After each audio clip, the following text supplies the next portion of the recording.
Bonjour à tous, nouvelle vidéo aujourd'hui en étude de la langue qui concernera un petit peu ce qu'on a vu la semaine dernière, donc le groupe nominal et ses composants, et vous allez voir que les deux vont être un petit peu reliés.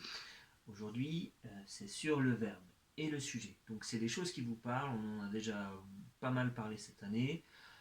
On en reparle encore aujourd'hui, alors le verbe ça sera simplement des révisions, mais on va plutôt s'attarder sur le sujet et de comment peut être constitué ce fameux sujet, comme la semaine dernière avec le groupe nominal et comment il pouvait être constitué. Vous allez voir pourquoi les deux sont reliés. Donc très rapidement pour des révisions, le verbe, donc c'est un élément, un mot très important dans une phrase. Le verbe fait l'action, ou on peut avoir donc des verbes d'action, des verbes d'état. Là-dessus on a déjà travaillé, je ne reviens pas dessus, vous l'aurez sur la leçon, vous pouvez regarder encore une fois vos leçons sur le verbe, si verbe d'action, verbe d'état, c'est un peu flou dans vos têtes, mais en tout cas on a déjà travaillé dessus. On n'oublie pas que pour retrouver le verbe dans une phrase, on peut utiliser les fameuses lunettes du ne pas.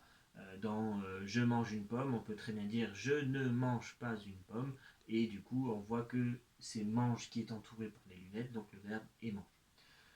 Donc le verbe, voilà, ça c'est quelque chose que vous connaissez. On passe donc au sujet. Le sujet, qu'est-ce que c'est? Le sujet, c'est une fonction dans une phrase.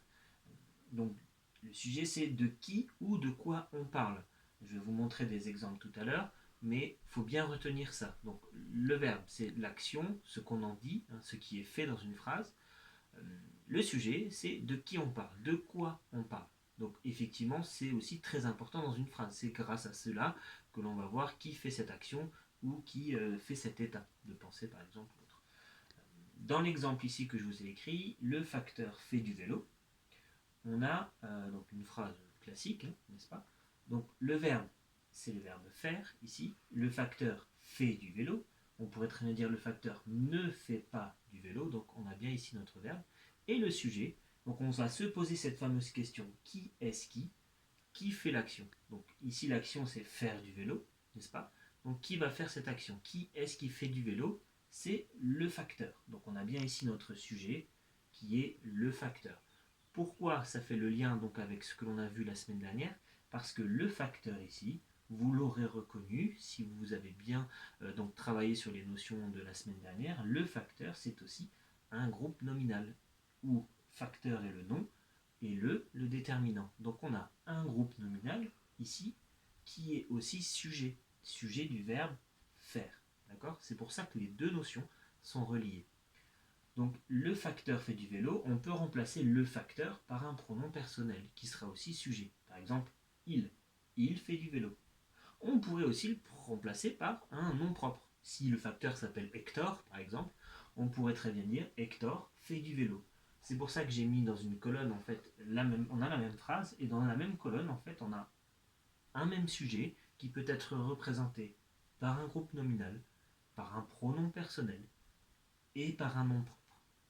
Donc le sujet, il faut bien retenir qu'il n'est pas c'est pas forcément toujours un nom propre, c'est pas forcément toujours un pronom personnel. On a souvent tendance à dire, quand on voit nos exemples, c'est je, tu, il, nous, vous, etc.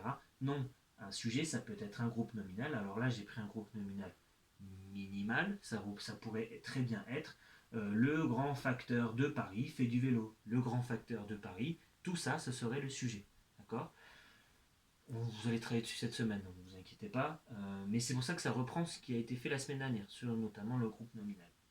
Donc important, on se pose, pour retrouver le sujet, on se pose la question qui est-ce qui? Qui fait quoi? Qui fait l'action? Ou qu'est-ce qui fait l'action? Si c'est un objet par exemple. Hein. Voilà. Autre chose, c'est que le sujet il peut être placé avant le verbe, il peut être aussi placé après le verbe. Voilà. C'est pas toujours avant. Il faut toujours se poser la question qui fait l'action pour être sûr de bien le trouver. Parce que parfois il est avant, parfois il est après.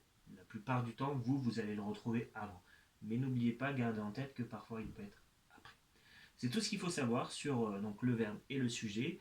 Et donc vous allez travailler dessus toute cette semaine. Et n'oubliez pas de garder en tête ce qui a été fait la semaine dernière. Car vous allez devoir utiliser cette notion de groupe nominal encore une fois cette semaine. Mais cette fois-ci, on va parler de groupe nominal sujet. Voilà, j'espère avoir été assez clair. N'hésitez pas à me poser des questions si jamais. Et à vous repasser cette vidéo au besoin pour bien comprendre cette notion de sujets. Merci à vous et bonne semaine.